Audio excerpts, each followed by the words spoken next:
안녕하세요. 지원지원쌤입니다. 오늘은 세계사 개념 강의 18강 일본사 수업 진행해 보도록 하겠습니다. 본격적으로 수업 진행하기 전에 좋아요, 구독, 댓글, 알람 설정까지 부탁드려요. 자, 일본사입니다. 여러분 수업 진행 전에 한 가지만 부탁드리면 제가 여러분들께 바라는 거 딱 두 가지밖에 없습니다. 뭘까요? 하나는 열심히 공부해서 원하는 성적 받아서 원하는 대학 가는 게 제 첫 번째 바람이고요. 두 번째는 혹시나 시간이 있으면, 여유가 있으면 후기 남겨주시면 정말 감사하겠습니다. 길수록 좋아요. 그리고 어떤 점이 좋았다 이렇게 구체적으로 적을수록 좋습니다. 여러분들 바쁜 거 알기 때문에 막 강요하기는 어렵지만 가끔 시간 나서 인터넷 들어오면 잠깐 한 2, 3분 시간 내서 후기 어디든 좋아요. 유튜브든 교재 구매하신 분들은 스마트 스토어 리뷰란이든 간단히 적어주면 너무 감사하겠습니다. 지금도 많이 적어주시고 계셔서 너무 감사한데 아직 안 적으신 학생들 있으면 시간 날 때 잠깐 적어주시면 너무너무 고마울 것 같아요. 감사합니다. 자, 일본사 그러면 해보겠습니다. 일본사는 어떤 시험이든, 그러니까 6월, 9월 수능이든 꼭 한 문제씩 나와요. 그래서 봐야 되는데 그냥 여기서 진짜 골고루 나옵니다. 야마토, 나라, 헤이안, 가마쿠라, 무르마치, 전국시대, 에도막, 웨이지에서 골고루 꼭 한 문제씩 나오니까 어느 주제든 좀 소홀히 할 수가 없어요. 이게 좀 일본사의 약간의 어려움이랄까? 그러니까 일본사도 은근 전체를 보기 때문에 양이 많거든요. 근데 일본사 전체를 보는데 처음부터 끝까지 그 중에서 꼭 한 문제가 나와. 근데 뭐가 나올지는 몰라. 그래서 다 공부해야 돼요. 그렇지만 이 세계사의 매력 아니겠습니까? 또 이게 또 일본의 역사를 한번 또 함께 배워보는 그런 시간을 가져보도록 하겠습니다. 그래서 일본사 하기 전에 일본사 전체 흐름을 또 볼 거예요. 역시 전체 흐름을 봐야 역사가 어떻게 흘러가는지 보고 각 시대별로 어떤 특징이 있었는지 훨씬 더 잘 이해가 되기 때문에 한번 보겠습니다. 일본사 지도인데 동사에서는 일본사 지역사가 꼭 나오죠. 근데 세계사에서는 약간 잘 나오진 않지만 그래도 좀 여러분들이 이해하기 편하게 한번 봤습니다. 지금 제가 표시한 거는 각 시대 혹은 각 막부별 중심지예요. 그래서 이 막부는 수도라고 이야기하잖아요. 막부의 중심지라고 이야기합니다. 근데 제가 수도라고 써버렸네요. 죄송합니다. 그냥 막부의 중심지가 더 정확한 표현이지만 그냥 간단히 여러분들 이해하기 쉽게 수도라고 써놓았습니다. 그래서 그렇게 이해하시면 될 것 같고요. 정확한 표현은 막부의 중심지다. 오케이? 그리고 헤이안 시대 때는 저게 수도라고 표현하는 게 맞아요. 헤이안 시대, 나라 시대는 이렇게 수도라고 표현하는 게 맞는데 그냥 아시겠죠, 여러분? 그냥 유도리 있게 이해하시면 될 것 같습니다. 헤이안 시대 때는 수도가 교토고요. 헤이안교. 그 전에 이제 나라 시대가 있었죠. 헤이안 시대 전에. 그때 수도는 나라입니다. 수도 이름은 헤이조쿄. 그러니까 지금의 나라고 그 당시에는 헤이조쿄. 헤이안 시대는 헤이안교, 지금의 교토입니다. 그리고 무로마치, 그 다음 이제 가마쿠라 막부가 들어섰죠. 헤이안 시대 다음에. 그때는 막부의 중심지가 가마쿠라고요. 그래서 가마쿠라 이름을 따서 가마쿠라입니다. 나라도 헤이조쿄가 나라니까 나라의 이름을 따서 나라시대. 헤이안은 또 수도가 헤이안교니까 헤이안을 따서 헤이안시대. 가마쿠라 다음에는 막부의 중심지가 교토의 무로마치로 갑니다. 그래서 무로마치 막부라고 하고요. 이제 무로마치 막부 이후에 에도 막부 때는 수도가 에도, 지금의 도쿄예요. 그래서 에도 막부라고 합니다. 가마쿠라, 무로마치, 에도 막부 때는 천황은 교토에 계속 살고 있어요. 그래서 이제 정확히 따지면 수도는 교토고 막부의 중심지가 가마쿠라, 무로마치, 에도로 이렇게 이동을 하게 되는 거예요. 아시겠나요? 그래서 뭔 말인지 약간 혼동될 수가 있어. 막부는 뭐고 그러면서 천황은 왜 따로 있는 거지? 이렇게 일본사 처음 공부하는 학생들은 헷갈릴 수 있는데 막부 수업할 때 다시 자세히 설명해 드릴게요. 그래서 일단은 그렇다. 그런 상황이다. 이렇게 이해하시면 되겠습니다. 오케이? 그럼 시작부터 보겠습니다. 우리가 교과서에서 배우는 세계사에서 배우는 일본사는 4세기부터 시작해요. 이때를 야마토 정권이라고 합니다. 약간 좀 분열되어 있던 일본의 시기고요. 그렇지만 뭐 점차 중앙 집권화하는 과정에 있습니다.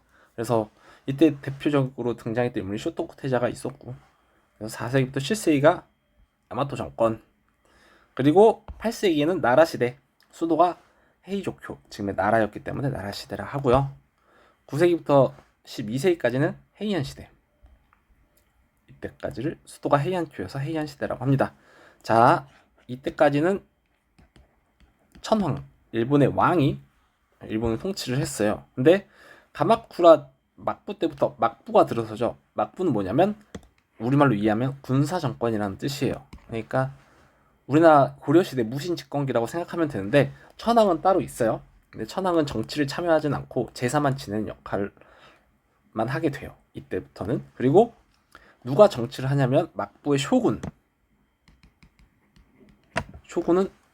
군인이에요. 무사. 일본어로 무사, 우리말로는 군인인데, 그 막부의 쇼군이 막부의 가장 대빵을 쇼군이라고 하거든요. 그 쇼군이 일본을 통치하게 되는 게 막부입니다. 천황도 따로 있어요. 천황은 아까 얘기했듯이 교토에 살아요.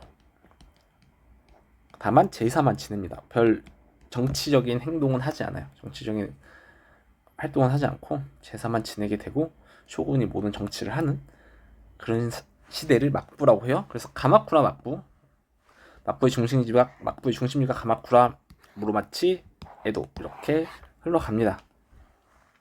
그래서 그렇게 되고, 무로마치 막부의 일본이 혼란스러운 전국 시대도 있고요. 그래서 그 무로마치 막부가 멸망하고 전국 시대가 들어섰는데, 그걸 통일한 게 도요토미 히데요시고, 도요토미 히데요시가 죽고 뒤를 이어서 막부를 개최한 게 도쿠가와 이에야스입니다. 그리고 이제 에도 막부까지 끝나고 이후에 다시 천황이 정치에 참여를 하게 돼요. 그때부터는 따로 그런 건 없고, 그때부터는 이름을 어떻게 붙이냐면 각 천황의 천황의 이름을 딴 연호를 따서 시대를 불러요. 그래서 메이지 천황이 집권했던 시기이기 때문에 메이지 정부, 그 다음에 뭐 다이쇼 시대, 다이쇼 천황이었던, 뭐 그렇게 부릅니다. 그래서 우리가 어차피 세계사에서 배우는 건 메이지 천황 때까지밖에 안 배우기 때문에 그렇게만 알면 될 것 같고요. 지금의 일본은 천황이 계속 존재를 해요. 다만 지금도 이제 천황은 정치에 참여를 하지 않고 그냥 상징적인 존재로만 남아있죠. 그리고 일본은 의원 내각제죠. 그래서 다수당에서 총리가 뽑혀가지고 총리가 정치를 하는 그런 정치 형태고요. 지금도 일본은 그래서 천황이 연호를 따서 약간 시대를 구분하는 것 같아. 그렇지만 뭐 우리가 지금 천황 저도 누구지 모릅니다. 네, 알아서 뭐 하겠어요. 어쨌든 그런 상황이에요. 그래서 메이지 정부부터는 천황이 다시 직접 정치를 했다. 그리고 이때부터는 천황의 이름을 따서 시대를 불렀다. 이 정도까지만 알면 될 것 같습니다. 전체 흐름이 잡히나요? 그래서 한번 쫙 보고, 일본 고대 국가 야마토 정권부터 시작하겠습니다. 그래서 일본 고대 국가는 야마토부터 헤이안 시대까지를 세계사는 고대 국가라고 보고 있어요. 그래서 살펴보겠습니다. 그 전에 뭐 잠깐 야마토 정권 전에 일본은 어땠냐? 일본의 신석기 시대를 조몬 시대라 하고요. 그 다음이 야유 시대입니다. 기원전 3세기부터. 근데 뭐 그때는 이제 한반도에서 여러 가지 기술, 벼농사, 철기, 청동기 기술이 한반도나 중국으로부터 유입됐던 시기고요. 이후에 이제 소국 연합체인 시대가 등장합니다. 근데 뭐 여기는 안 나와요. 세계사에선 동사에선 선지로만 가끔 나오는데 세계사에선 안 나오고요. 근데 야마토 정권이 이 여러 가지 분열됐던 시기를 통합해요. 그리고 이제 점차 중앙 집권화를 강화합니다. 천황의 권한을 강화해가는 과정이에요. 야마토 정권은. 그래서 이제 그때 이걸 가장 천황의 중앙 집권 체제를 가장 강화하려고 노력했던 인물이 쇼토쿠 태자입니다. 그래서 쇼토쿠 태자는 중앙 집권 체제를 강화했고요. 중국의 여러 가지 정치 제도나 문물을 수용하기 위해서 수나라 때는 견수사를 파견해요. 그리고 쇼토쿠 태자가 때부터 강력하게 추진했던 정책이 불교 진흥책입니다. 그래서 백제로부터 불교를 받아들여서 일본의 아스카 지역이라고 있어요. 아스카 지방을 중심으로 불교 문화가 발달합니다. 그걸 아스카 문화라고 해요. 아시겠죠? 그래서 대표 유적으로는 다이슨 고분. 이거는 불교 유적과는 조금 관련은 없는데 귀족들의 뭐랄까 권력을 나타내는 무덤이에요. 그래서 권력이 많은 귀족일수록 무덤이 엄청 커요. 그래서 그런 다이센 고문도 있고 불교 사원으로 호르사도 건립을 합니다. 쇼토코 태자 죽고 난 후에 야마토 정권에서 계속해서 중앙집권 체제를 강화하려고 해요. 그래서 당나라가 들어섰을 때는 견당사를 파견해서 중국의 문물을 수용합니다. 이때 7세기부터 파견해서 9세기까지 견당사를 파견하고요. 9세기 들어서 견당사 파견을 중지합니다. 그래서 이거 알아둬야 돼요, 시기도. 그리고 다이카 개신을 단행해서 여러가지 다이카 시대에 이루어진 개혁이거든요. 그래서 당의 율령 체제를 수용하고 국왕 중심의 중앙 집권 체제를 확립합니다. 그러니까 천황의 권한을 더 강화했던 개혁이라고 보시면 돼요. 그리고 7세기 말 일본이라는 국호 그리고 천황이라는 칭호를 이때부터 본격적으로 사용합니다. 아시겠죠? 그래서 일본사는 그거 얘기 안 해준대. 일본사는 각 시대별 특징을 파악하면 돼요. 야마토 정권, 나라시대 이렇게 각 시대별로 특징을 확인하면 되고 가끔 연표 문제가 등장하니까 중요 연도는 꼭 알아둡시다. 아시겠죠? 나라시대 나라 지역의 헤이조쿄라는 계획 도시예요. 그래서 이 헤이조쿄는 당나라 장안성을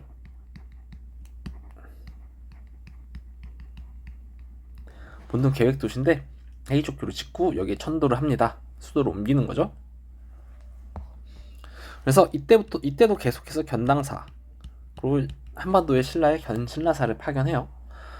그리고 율령 국가를 확립합니다. 그래서 더 야마토 정권 때보다 중앙 집권 체제를 더 강화하려고 했고요. 전국 군으로 나눠서 국가로부터 토지를 받은 농민들에게 관료제를 통해 조세를 수치를 합니다. 그러니까 중국의 균전제랑 비슷한 거예요. 농민들에게 토지를 나눠주고 그걸 바탕으로 이제 세금을 일괄적으로 걷는 제도를 시행합니다. 문화가 조금 선지로 자주 나와요. 역사서에는 고사기나 일본사기, 고전사기로는 만엽집, 불교사원엔 도다이사, 대불전 이런 게 있었습니다. 이거 다 나라 시대인지만 알면 돼요. 아시겠죠?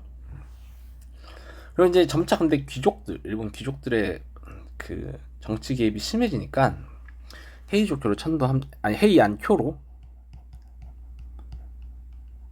천도합니다. 그래서 귀족의 권한을 좀 빼려고 해요. 이게 왜 수도로 옮기면 그런 기능이 있냐면 수도를 옮기는 게 수도를 옮길 때는 그 기존에 살고 있던 수도에서는 그러니까 만약에 여기로 수도를 옮긴다 쳐봐. A 지역에서 B 지역으로 여기 기존의 수도가 A예요. 여기 살고 있던 귀족들은 다 여기다 내버려 둬요. 그리고 왕 및 왕말 잘 듣는 좀 새로운 관리들만 데리고 수도로 옮깁니다. 그러면 이제 왕은 새로운 신하들, 새로운 세력과 함께 정치를 다시 시행할 수 있죠. 그래서 이제 왕의 권한이 좀 더 강화되는 형태가 정근대사에서 많이 보여집니다. 아시겠죠? 그래서 왕권이 그렇게 이제 그런 목적을 가지고 헤이안으로 천도를 했는데도 귀족과 외척의 정치 개입이 계속 심해져요. 헤이안 교시에는. 그래서 조금 천황이 정치를 하기 힘들죠. 특히 귀족과 호족들이 그러니까 넓은 토지를 장원이라고 해요. 그러니까 얘네들이 돈으로 옆에 가난한 농민들의 땅을 사는 거야. 그러면 귀족과 호족들의 땅이 계속 확대되죠. 그리고 지방에서는 무사들이 독자 세력으로 성장하고 중앙 정계에 진출하는 형태도 보입니다. 아시겠죠? 내가 헤이안 교의 특징이라고 보면 되겠습니다. 다음 문화 볼게요. 이제 당나라 신라가 발해가 이제 9세기부터 모두 다 흔들리기 때문에 딱히 이제 받아들일 게 없다라고 생각했나 봐요, 일본은. 그래서 견당사 파견을 중지합니다. 이 야마토에 시작해서 헤이안 교회 끝났다. 7세기부터 9세기였다. 꼭 알아두셔야 되고요. 이때 견당사를 중단하면서 국풍 문화가 발달해요.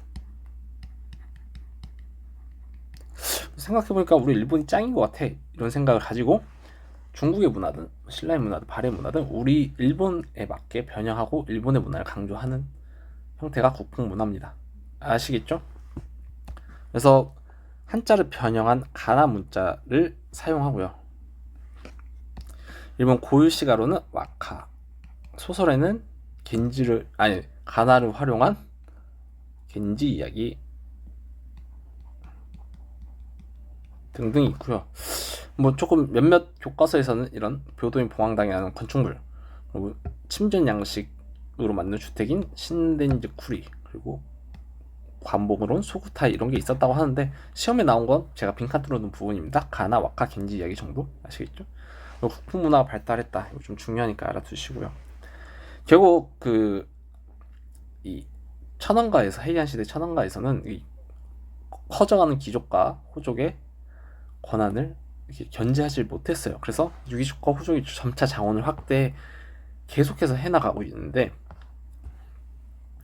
이 막상 땅이 커지다 보니까 이걸 지키기가 또 너무 힘드네, 귀족과 자원들은. 그래서 이걸 지키려고 스스로 무사가 되거나 무사를 고용하기 시작합니다.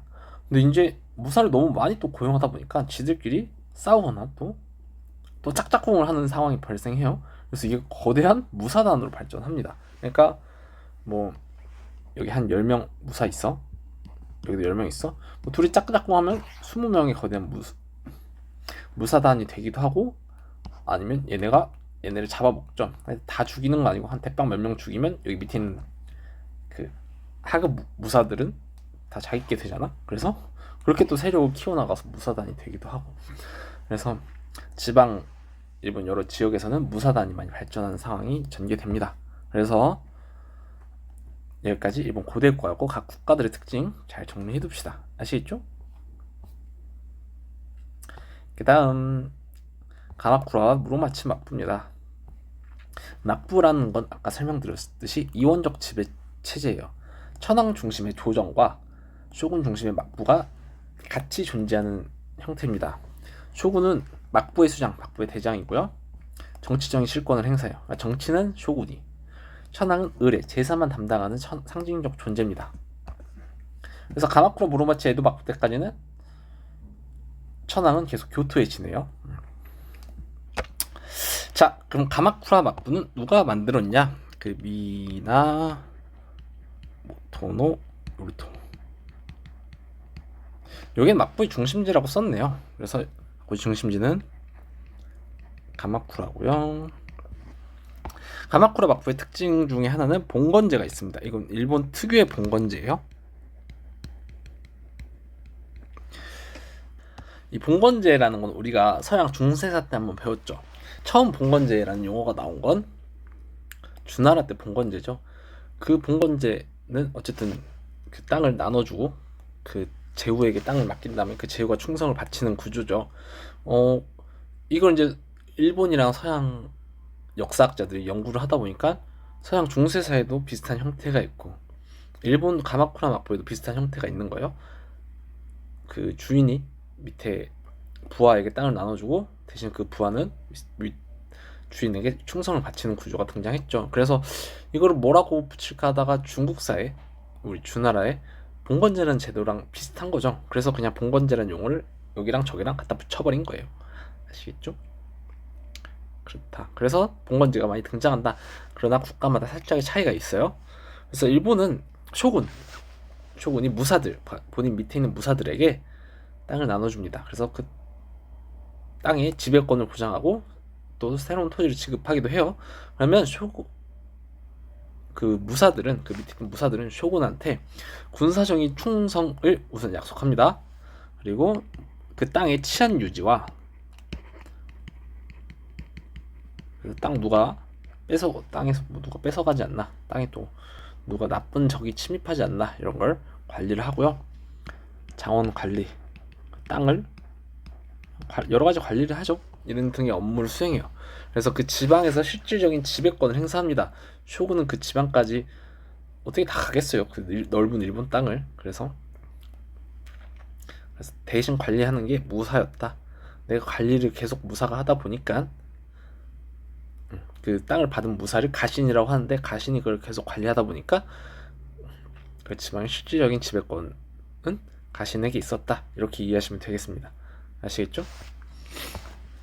그리고 몽골이 침략했어요. 요 부분도 시험에 종종 나오죠. 원나라 쿠빌라이 칸이 고려와 손잡고 두 차례 침략을 하지만 가미카제라는 태풍, 이걸 신이 보내주신 태풍이라 해서 신풍이라고도 합니다. 신풍으로 막아내고요. 몽골의 침략, 그러나 이제 몽골의 침략으로 인해 무사들의 재정 부담이 커졌고 겨우 막 이를 계기로 가마쿠라 막부가 쇠퇴하기 시작합니다. 경제적으로는 이 송나라로부터 동전을 수입했다라는 포인트가 조금 중요하고 나머지는 한번 읽어보시면 되겠습니다. 민간 무역이 활발했고 일부 지역의 이모작, 그러니까 쌀과 보리를 이렇게 1년에 2번 재배하는 형태도 전개됐고요. 동업조합이라든지 전기시장, 오일장 같은 시장도 발달했고 전문 수공업자도 등장합니다. 문화는 뭐 여러가지 종교, 성리학, 선용불교, 정토정불교 이런 것도 도입이 됐고 설화집도 추가됐고요. 그다음 이제 여러 혼란으로 유령 무사들과 천황에 의해서 멸망합니다. 가마쿠라 막부에서 나오는 포인트는 역시 저 몽골의 침략 부분이 가장 많이 나오고요. 그래서 봉건제도 한번 알아둡시다. 아시겠죠? 다음 무로마치 막부입니다. 무로마치 막부도 시험에 작년에도 등장했었죠. 그래서 한번 보겠습니다. 이 무로마치 막부는 아시카가 다카우즈라는 인물이 개창했어요. 그래서 막부 수립자 이름은 당연히 기본입니다. 아셔야 되고요. 막부 중심지는 무로마치예요. 이게 교토입니다. 지금 교토. 그래서 당시 특징, 슈고의 권력이 강하대요. 슈고가 그럼 누구냐? 슈고는 여기 위에 보이나요? 이 땅을 받은 무사들을 가신이라고 하죠. 근데 이 가신 중에서 치안 유지를 담당하는 가신을 슈고라고 해요. 오케이? 그래서 그 치안을 관리하던 슈고들, 땅을 받은 가신들의 권력이 계속 강화됩니다. 아까 봤죠? 지방에서 실질적인 지배권을 행사했다고. 계속해서 그 권한이 강화되다 보니까 슈고가 지배 지역의 영주, 그러니까 그 땅을 아예 다 차지해버리는 거야. 쇼군의 권한 없이. 쇼군의 권한은 배제하고 그 슈고가 그 자기 땅을 그냥 완벽하게 장악을 해버리죠. 이거를 슈고 다이묘라고 합니다. 그래서 이 부분이 작년에 등장을 했어요. 보면 작년 6월 모의고사 14번 문제인데 일본사인데 슈고가 쇼군의 명령에 따라 슈고가 쇼군의 명령에 따라 슈고다이, 본인 슈고 밑에 있는 무사들을 슈고다이라고 하거든요. 지시를 내렸지만 그들은 대개 따르지 않았대. 그러니까 슈고라는 용어가 나온 건 무로마치 시대죠. 이제 무로마치 막부 때 슈고가 등장을 했는데 이게 무로마치 막부 말기 전국시대 중간에 들어가면 쇼군의 권위가 하락해요. 즉 슈고랑 슈고다이가 쇼군의 명령을 듣지 않는 시대가 등장을 한 거죠. 그게 무로마치 막부 말기이자 전국시대 등장의 배경입니다. 그래서 그 부분을 가지고 무로마치 막부인 걸 알았어야 하는 부분이에요. 알겠죠? 그러면 이거는 왜 전국시대가 아니라 무로마치 막부라고 하나요? 이게 왜 그러냐면 일단 온인의 난으로 시작이 됐고 결국 이 문제가 지칭하는 건 밑줄친 막부를 묻는 거였어요. 전국시대에는 막부라고 하지 않습니다. 그래서 이때 온인의 난으로 들어서 시대가 전국시대이긴 하지만 그때도 무로마치 막부는 계속 존재했어요.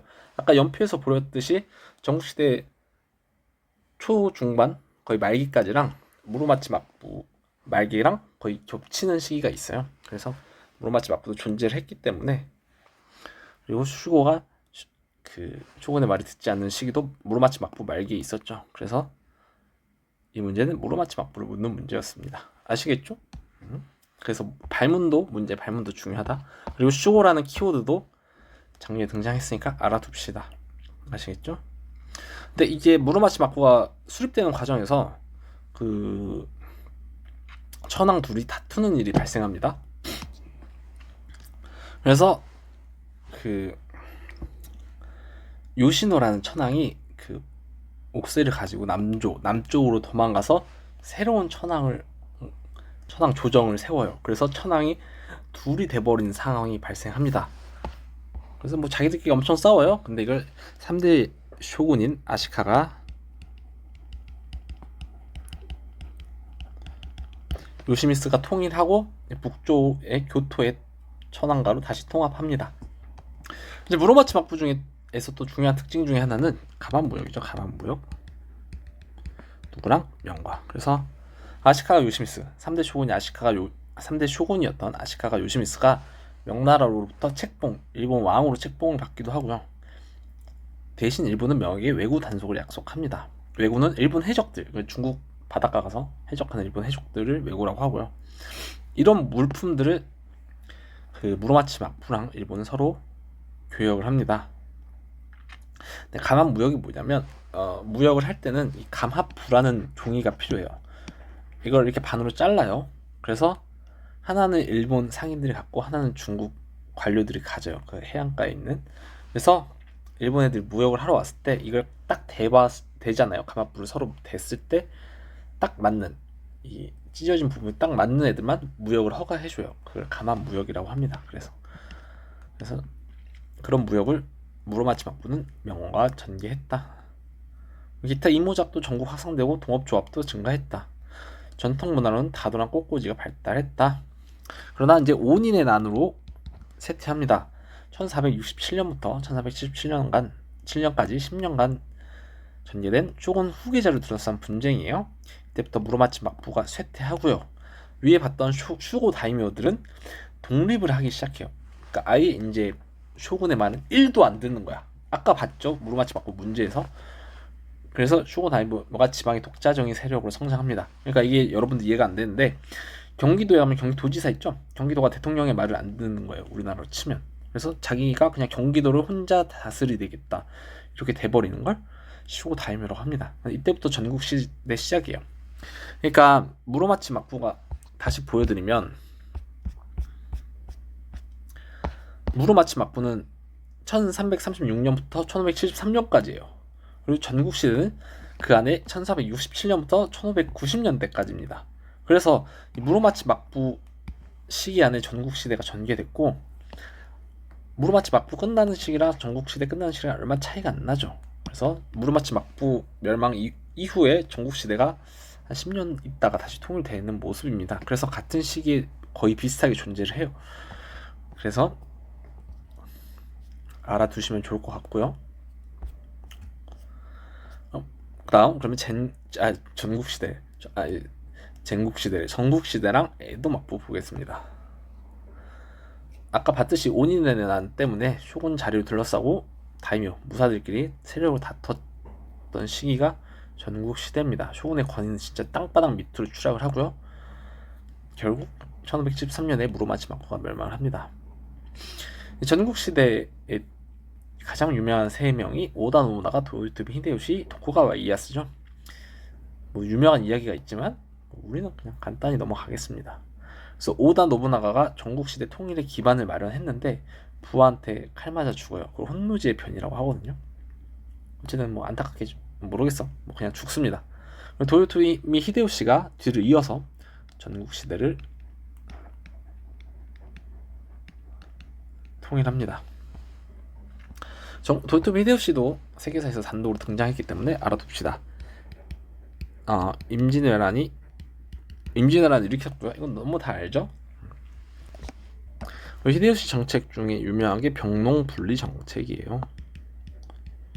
그래서 토지를 조사하고 우선 농민들의 무기를 뺐습니다. 그러니까 신분을 고정시키는 거야. 병사와 농민을 아예 분리시켜요. 그래서 농민은 평생 농민, 병사는 평생 병사 이렇게 살게 해요. 그래서 그러면 농민들이 병사가 되는 걸 막고자 하겠죠. 그래서 농민들의 무기를 몰수하고 거주 공간도 분리해요. 농민 사는데 병사들 따는데. 그리고 무사, 병사, 농민, 종인은 상인이에요. 상인. 신분을 고정합니다. 절대 신분 이동 금지예요. 오케이? 병농 분리 정책이라고 합니다. 근데 히데요시가 1598년에 죽습니다. 그리고 이제 뭐 임진왜란도 일본 애들이 도망가면서 끝이 나죠. 그 뒤를 이어서 그 자기들끼리 싸워요. 일본에서 이제 그 도요토미 히데요시의 대빵 자리를 두고 싸우는 거 아니겠어? 누가 이제 대빵이 될까요? 도쿠가와 이에야스입니다.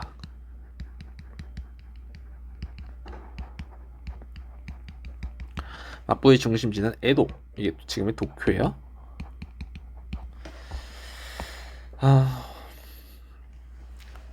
그래서 에도 막부의 특징 한번 살펴보겠습니다. 에도 막부의 정치 체제는 중앙 집권적 봉건제라고 해요. 봉건제긴 한데 좀 더 중앙 집권화가 됐다고 생각하면 돼. 그래서 중앙 집권과 지방 분권이 결합된 체제고요. 중앙 집권은 무가 제법도나 산킹쿠타이 제도로 강화해요. 무가 제법도는 뭐냐면 에도 막부의 헌법이라고 생각하시면 돼요. 그래서 매우 엄격한 헌법이었고요.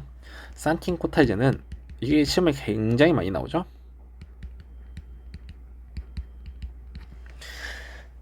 다이묘를 통제하고 천황의 정치 참여를 배제하기 위해서 시행된 제도예요. 가장 큰 건 역시 다이묘 통제가 큽니다. 다이묘가 아까 지방에 땅을 가지고 있던 세력들이죠.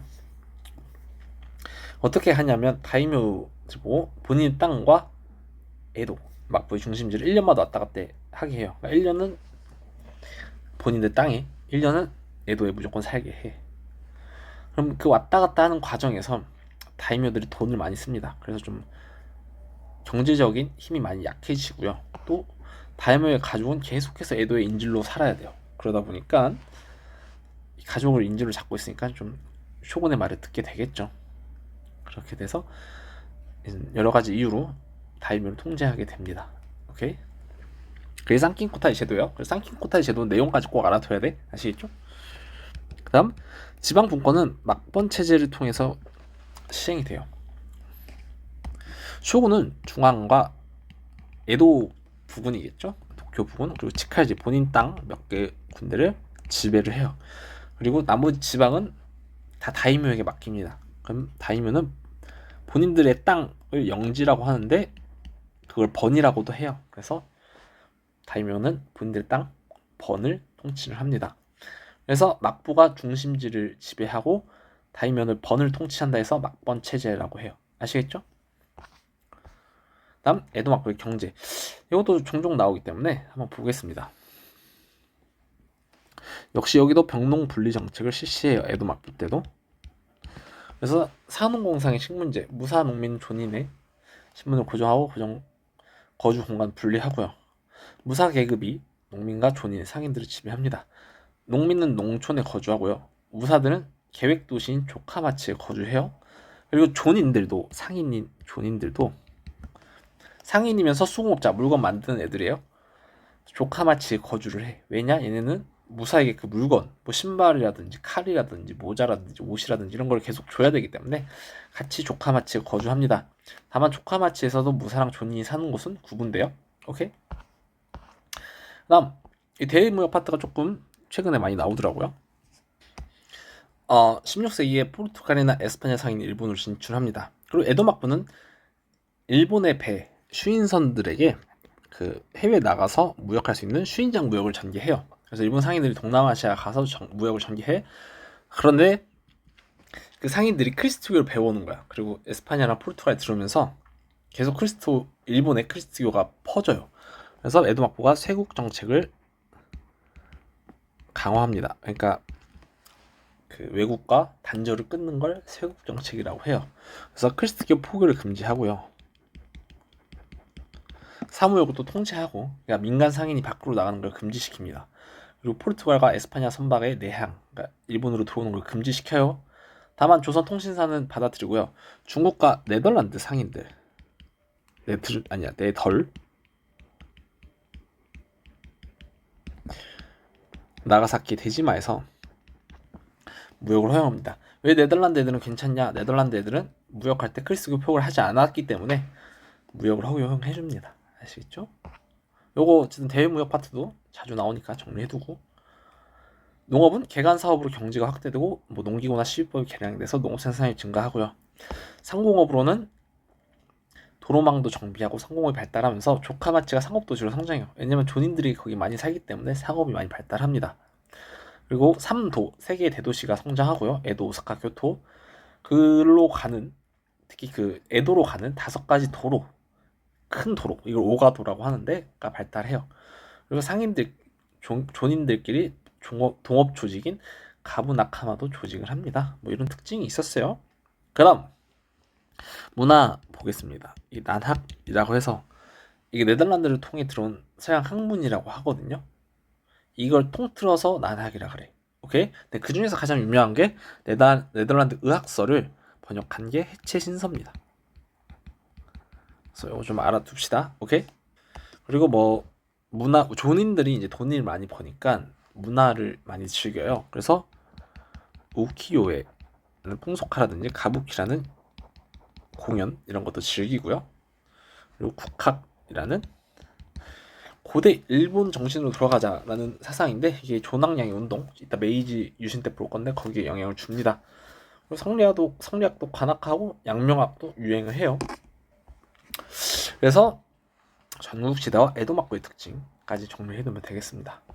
마지막 일본 근현대사예요. 그래서 메이지 유신 이후부터 일본 근현대사인데 그 전에 일본의 개항까지 한번 살펴보겠습니다. 자, 그러면 개항 볼 건데 일본의 개항.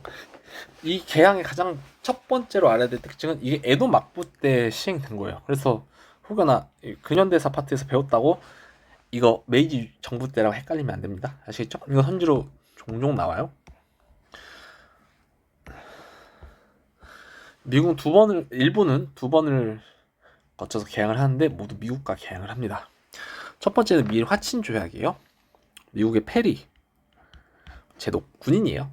이 사람이 일본 앞바다에 와서 대포를 빵빵 쏴댑니다. 일본은 그 대포를 이길 수 없기 때문에 결국 개항을 받아들입니다. 그래서 이때 특징, 이때 내용, 개항 내용은 미일 화친 조약의 내용은 시모다와 하코다테예요. 개항하고요.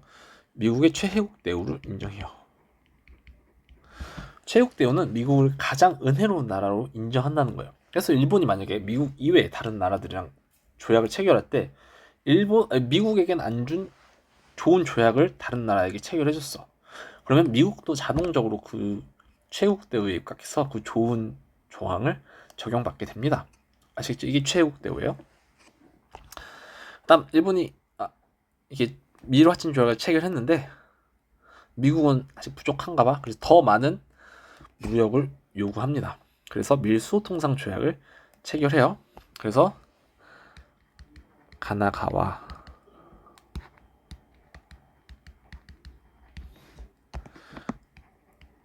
니가타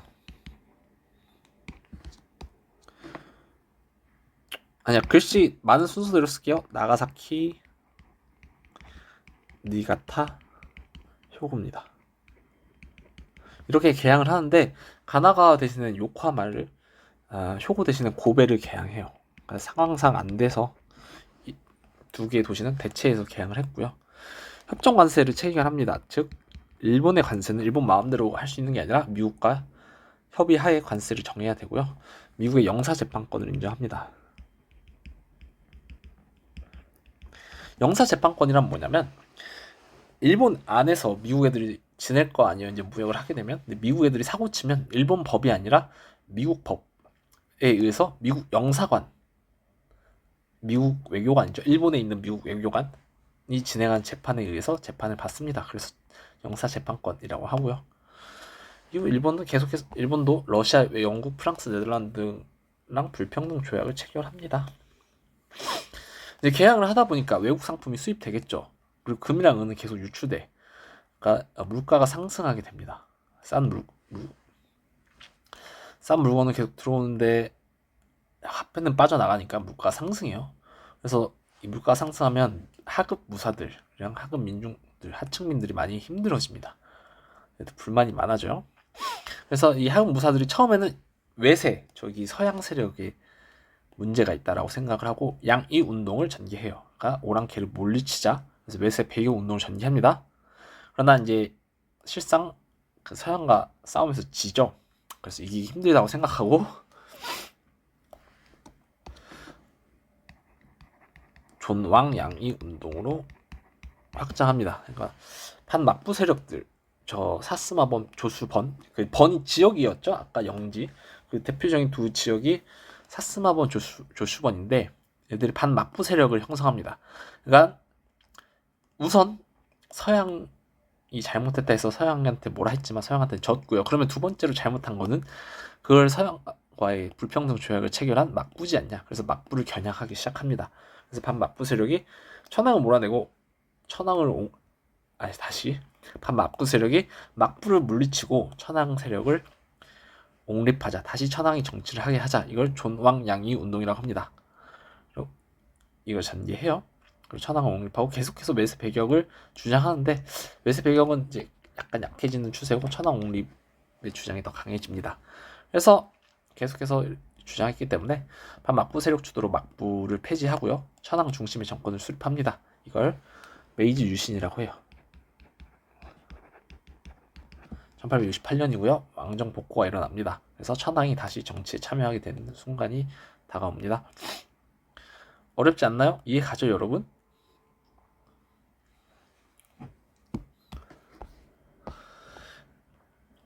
이때부터 이제 메이지 정부라고 하는데, 자, 아까 가마쿠라 막부부터 에도 막부 때까지는 천황이 교토에 살았다 했잖아요. 그래서 수도는 교토고 각 막부의 중심지가 따로 있다 했죠. 근데 메이지 정부 때부터는 천황이 에도, 도쿄로 이사해서 거주합니다. 그래서 이때부터 수도가 도쿄예요. 헷갈리면 안 됩니다. 아시겠죠? 그리고 폐번치, 이 메이지 정부의 개혁도 굉장히 중요해요. 전부 다 알아둡시다. 정치적으로는 우선 폐번치현을 단행합니다. 번을 폐지해요. 그러면 다이묘들의 땅을 다 뺏는 거야. 그걸 다 천황 밑으로 땅을 편입시켜요. 그러면 모든 땅은 다 천황께 돼요. 이제 다이묘들은 관리를 할 수가 없어. 그리고 현을 설치해서 중앙에서 관리를 파견해요. 그래서 중앙집권 체제가 강화됩니다. 그리고 징병제를 실시하고요. 이제 서양과의 불평등 조약을 개정하고 좀 서양 문물을 시찰하기 위해 이와쿠라 사절단을 파견합니다. 미국과 유럽에. 그리고 근대적인 납세 제도도 시행하고요. 그래서 중앙 정부가 일괄적으로 토지세를 징수하고 여러 상공업이나 철도나 은행 같은 걸 만들어내긴 합니다. 그걸 식산흥업 정책이라고 하고요. 가장 또 큰 변화가 신문제가 폐지됩니다. 그리고 서양식 의무교육을 도입해서 특히 소학교, 우리나라로 지금 초등학교죠. 초등학교의 의무교육을 이때 실시해요. 교육치거라는 글을 제정해서 또 천황에 대한 충성심과 애국심을 강조하기도 하고요. 신도, 일본의 전통 종교인 신도를 국교화하기도 합니다. 이렇게 하고 있는데 몇몇 지식인들이 입헌제 국가, 우리도 헌법을 만들자라는 얘기를 합니다. 그래서 자유민권 운동이 일본에서 전개돼요.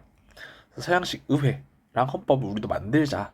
근데 메이지 정부가 탄압합니다. 싫어, 안 돼, 천황 마음대로 할 거야.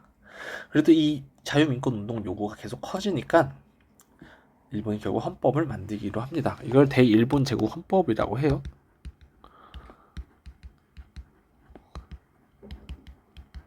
다만 천황이 모든 권한을 가져가요. 그래서 딱히 헌법에 힘은 없지만 진정한 입헌제 국가라고 하면 지금 영국이나 일본이 그렇듯이 헌법에 입각해서 정치를 하기 때문에 천황은 어떠한 권한도 가질 수 없어요. 특히 어떠한 정치적 권한도. 근데 당시 제1본 제국은 천황이 모든 정치적 권한을 갖고 있죠. 입법, 조약, 체결권, 군 통수권. 그래서 좀 입헌제 국가라고 보기에는 살짝 초반이니까 그래서 어렵지 않나 이렇게 생각을 합니다. 천황에게 절대적인 권한을 부여했고요.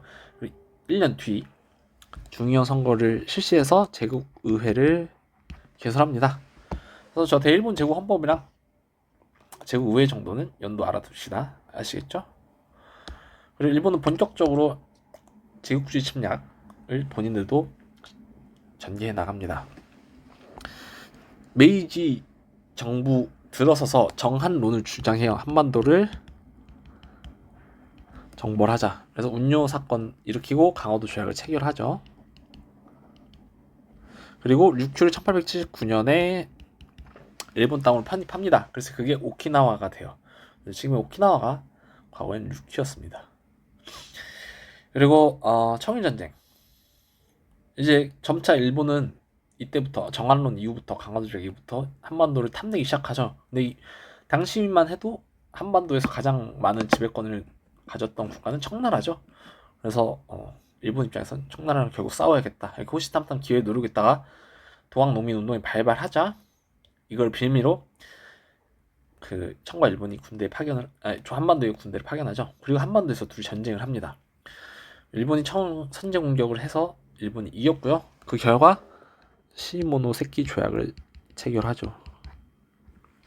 일본이 이겼고요. 일본이 이겼기 때문에 청나라로부터 배상금을 받습니다. 그리고 타이완, 대만과 랴오동반도, 요동반도를 랴오tung 할양받습니다. 그리고 조선을 자주국으로 인정해서 조선에 대한 청의 불간섭을 확인해요. 그러나 그 한반도를 노리고 있던 만주랑 한반도를 노리고 있던 또 다른 나라가 있어요. 그게 러시아입니다. 러시아가 독일, 프랑스까지 끼어들어서 삼국 간섭이라는 걸 해요. 이 세 나라가 일본에게 간섭했다라는 거예요. 이 내용은 뭐냐? 랴오동반도 토해내. 일본이 당시에 러프독을 3대1로 이기기에는 무리였죠. 그래서 랴오동반도를 청나라에게 반환합니다. 일본은 너 좀만 기다려 이렇게 이를 갈고 있었죠. 그러다 이제 러시아는 계속해서 이때 이겼으니까 삼국 간섭 때 이겼으니까 만주를 한반도의 영향력을 확대합니다. 이제 일본도 계속 준비를 했죠. 영일 동맹을 체결해서 영국의 지원을 얻고요. 결국 이렇게 호시탐탐 노리다가 결국 일본이 러시아 선박을 선제 공격합니다. 그래서 러일 전쟁이 발발해요. 일본이 이깁니다. 의외로 그러니까 러시아가 당연히 다 이길 거라고 생각을 했는데 이 동양의 작은 나라가 저 거대한 러시아를 이겼어요. 뭐 좀 놀랍죠. 대단한 면도 있죠. 일본도. 그래서 일본이 이겼고 포츠머스 조약을 체결합니다. 그래서 일본이 만주와 한반도 이권을 차지하고 사할린 남쪽을 일부 차지하게 됩니다. 그래서 이제 한반도는 일본께 됐고요. 일산늑약과 한국 병합조약을 체결해서 일본이 완벽하게 한반도를 차지하게 됩니다. 아시겠죠? 그래서 세계사에서 나오는 일본 근현대사, 일본사는 여기서 끝이에요. 그래서 모두 다 중요하니까 그리고 모두 다 골고루 한 번씩 나왔던 주제들이거든요. 그래서 각 시대별 특징 잘 정리해 둡시다. 아시겠죠? 자, 일본사 여기서 마무리하고 이제 다음부터는 현대사네요. 세계사에서 가장 재밌는 부분이죠. 그래서 함께 또 제국주의 파트부터 또 재밌게 달려봅시다. 아시겠죠? 세계사도 얼마 안 남았네요. 잠시만. 죄송한데 여러분, 우리 중국사를 빼먹었네. 죄송해요. 우리 이렇게 각국사 하고 중국사 하고 현대사 하기로 했었는데 내가 이 순서대로 나가보니까 깜빡했네요. 왜냐면 세계사 하는 친구들도 있기 때문에 세계사만 중국사 해줘야 됩니다. 그리고 살짝씩 몇몇 부분에서는 세계사만 나오는 포인트가 있어요. 뭐 깜빡했네. 중국사 하겠습니다. 다음 주에 중국사 하고 여러분들 기대하겠습니다. 미안해. 중국사하고 현대사 할 겁니다. 아시겠죠? 그래서 다시 돌아가. 맨 앞부터 고대 문명을 했으니까 중국사 우리 진한부터 시작을 해볼 겁니다. 여기서부터 오케이. 그래서 중국사도 좀 자세하게 보고 세계사만 하는 친구도 있으니까 제가 확실하게 또 정리해드리겠습니다. 아시겠죠? 다음은 중국사부터 진행해보도록 하겠습니다. 그럼 다음 시간에 만나요. 안녕.